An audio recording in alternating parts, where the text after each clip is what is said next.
Hey everyone, welcome back to the channel. In today's video, I'm going to show you how to use coins on AliExpress. So this article explains everything step by step, so it's a very good resource. And the nice thing about AliExpress is that you can use these coins to purchase or to reduce the price of the items you purchase on AliExpress. So you can get coins on the app by visiting the app daily. They will give you these rewards before visiting the app daily in the forms of coins and coupons, and that's how you can get those coins. And then how do you actually use them? You see, the play these games in order to get the coins, and then you will scroll down here and show you how to exchange coins. So if you use these three ways to spend coins on AliExpress, exchange coins for coupons which you can use in the mobile app, and then there is a list of products that you pay for with coins partially or in full. It means that you can use coins almost like any other normal currency when paying. And during the sales, both the website and the app offer special conditions to spend the coins.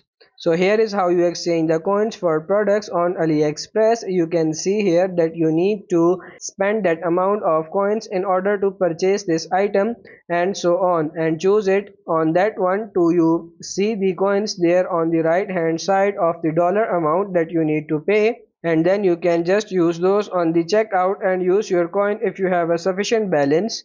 And here you can also get the coupons with these coins. So you can see here you can get $2 for 20 coins, $6 for 60 coins, $10 for 100 coins, and you do this all within the app itself. And that's basically all they say about that. So that's how you can get and use these coins on AliExpress. I hope this video was helpful. If it is, like it and subscribe to the channel. Thank you.